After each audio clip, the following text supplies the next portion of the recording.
कक्षा 10वीं विषय गणित अध्याय 7 आलेख या ग्राफ। सबसे पहले आलेख में सामान्य परिचय कि आलेख क्या है। गणित में हम जानकारियों को बेहतर समझ विश्लेषण के लिए कई माध्यमों के निरूपित या प्रदर्शित करते हैं। ऐसा ही एक माध्यम आलेख है जिसकी सहायता से हम बता सकते हैं कि एक राशि से दूसरी राशि का क्या संबंध है। आलेख के माध्यम से यह भी देखा जा सकता है कि परस्पर संबंधित दो राशियों में से किसी एक राशि में परिवर्तन करने पर उसमें क्या बदलाव आता है। इसके साथ साथ आलेख बनाने से कुछ नई जानकारियाँ भी पता की जा सकती है। अर्थात आलेख जो होता है दिए गए संख्यात्मक आंकड़ों का चित्रात्मक प्रदर्शन। आपको जो आंकड़ा दिया गया है संख्या के रूप में, उस आंकड़ों को ग्राफ पेपर पर चित्रों के रूप में, चित्रात्मक रूप में प्रदर्शित करना आलेख कहलाता है। जैसे दो राशियां हैं हमारे पास। कुछ व्यक्ति कपड़े की एक दुकान से 25 रुपये प्रति मीटर की दर से 1 metre, 2 metre, 3 metre, 4 metre, 5 metre लंबाई के कपड़े 25 रुपये, 50, 75, 100, 125 रुपये में खरीदते हैं। उसके द्वारा चुकाई गई कीमत और कपड़ों की लंबाइयों के बीच एक आलेख प्रदर्शित किया गया है। यह आलेख है कपड़े की लंबाई मीटर में और चुकाई गई कीमत। 1 मीटर कपड़ा यदि खरीदते हैं तो चुकाई गई कीमत x अक्ष और ये y अक्ष है।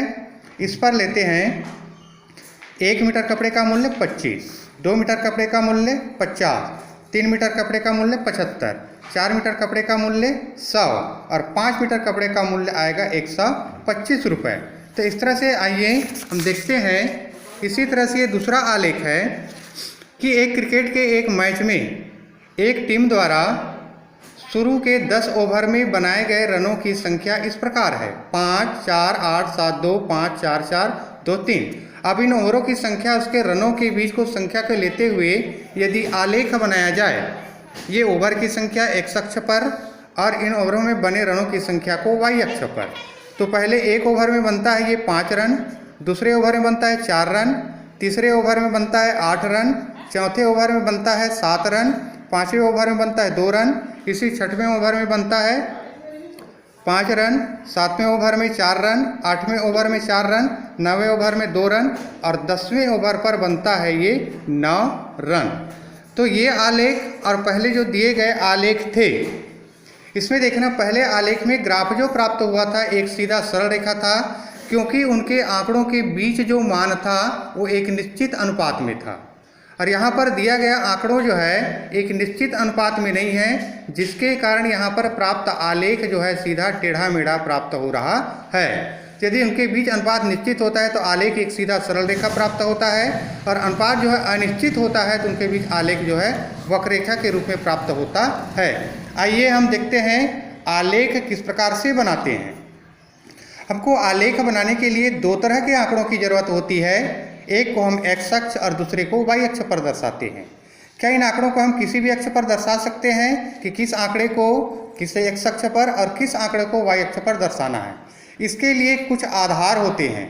जैसे पहला आलेख हमने देखा था कि अगर हम ज़्यादा कपड़े खरीदते हैं तो हमें कीमत भी अधिक देनी होती है, कम कपड़े खरीदते हैं तो कीमत कम होती है।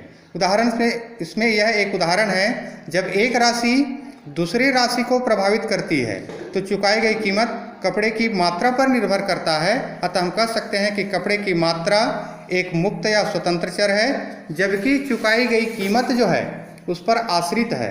जितना ज़्यादा कपड़ा खरीदेंगे उतने उसका मूल्य होगा, तो चुकाई गई कीमत उस पर निर्भर करता है। अतः हम स्वतंत्र चर आंकड़ों को x अक्ष पर और उस पर आश्रित राशि को y अक्ष पर दर्शाते हैं। अब एक बार निश्चित हो जाए कि x अक्ष पर कौन सा और y अक्ष पर कौन सा आंकड़ा लेना है, इसके बाद दोनों अक्षों के लिए पैमाने का चयन करते हैं। हमारे पास जो आलेख होता ग्राफ होता है वो आलेख उतनी लंबाई का नहीं होता जितनी लंबाई का प्रश्न में दिया हुआ आंकड़ा होता है। इसके लिए उस पर आलेख खींचना होता है कि उसमें प्रत्येक सेंटीमीटर के बीच में आपका आंकड़ा जो है किस रूप में बढ़ता है। प्रत्येक राशि के अधिकतम और न्यूनतम मानों के बीच के अंतर को जिस पर पेपर पर आलेख खींचना है, अधिकतम भाग का उपयोग करना है। तो प्रत्येक बिंदु को आलेख पर चिन्हित करते जाते हैं। एक अक्ष पर इंगित राशि के मान के लिए y अक्ष की इंगित राशि के अनुसार सीध में बिंदु अंकित करते हैं और दोनों मानों से ही ग्राफ का बिंदु बनता है। अर्थात इससे स्पष्ट होता है कि आलेख जो होता है वो दिए गए आंकड़ों का एक चित्रात्मक प्रदर्शन होता है। अब देखते हैं आलेख किस तरह से बनाते हैं। जैसे एक उदाहरण है, मूलधन 1000 रुपये पर 10% वार्षिक ब्याज की दर से 1, 2, 3, 4 वर्ष के लिए साधारण ब्याज ज्ञात कीजिए। समय व साधारण ब्याज के बीच आलेख खींचिए। देखिए समय और साधारण के बीच किस प्रकार परिवर्तन हो रहा है। पहला, इसमें उत्तर देना है कि x अक्ष पर कौन सा आंकड़ा चुना गया, y अक्ष पर कौन सा आंकड़ा चुना गया, x अक्ष और y अक्ष पर दर्शाने के लिए आपने क्या पैमाना चुना है। दिया गया है मूलधन 100 रुपये, दर जो है 10% और आपको समय को आपको परिवर्तन करना है। समय जो है 1, 2, 3, 4 वर्ष के लिए निकालना है। क्योंकि हमको मालूम है साधारण ब्याज बराबर मूलधन गुणित दर गुणित समय बटा होता है 100। तो मूलधन और दर को स्थिर रखना है। मूलधन 100 ही रहेगा, दर 10% रहेगा। समय में 1, 2, 3, 4 वर्ष प्राप्त होने पर उसके बीच सारणी निम्नानुसार होगी। समय वर्ष में, साधारण ब्याज रुपयों में। 0 वर्ष 1, 2, 3, 4 वर्ष के लिए, उसके बाद 0 आएगा साधारण ब्याज 10 रुपये, 20 रुपये, 30 और 40 रुपये। ये आलेख अब ग्राफ से हम देख सकते हैं। जब मूलधन और दर स्थिर है, मूलधन और दर स्थिर है, तब समय बढ़ने के साथ साथ साधारण ब्याज में भी निश्चित दर में परिवर्तन होता है। अर्थात x अक्ष पर समय स्वतंत्र चर और y अक्ष पर आश्रित चर y को चुना गया है। पैमाने के लिए x अक्ष पर 1 सेंटीमीटर को हमने 1 वर्ष माना और y अक्ष पर 1 इकाई या 1 सेंटीमीटर को हमने 10 रुपया माना है और इसके लिए हमने ये आलेख का निर्माण किया है। x अक्ष और ये y अक्ष। x अक्ष पर स्वतंत्र राशि समय को लिया गया क्योंकि समय के आधार पर इसमें साधारण ब्याज में परिवर्तन हो रहा है, एक निश्चित दर में परिवर्तन हो रहा है। 1 वर्ष पर ब्याज 10 रुपये, 2 वर्ष पर ब्याज 20 रुपये, 3 वर्ष पर ब्याज 30 रुपये, 4 वर्ष पर ब्याज 40 रुपये, 5 वर्ष का यदि लिया जाए तो 50 वर्ष और 6 वर्ष का करते हैं तो ये 60 रुपये आएगा। इस तरह से बिंदुओं को अंकित करने के बाद इसको सीधा मिला दिया जाता है तो ये आलेख कहलाता है। ये जो है साधारण ब्याज और वर्ष के बीच खींचा गया आलेख है।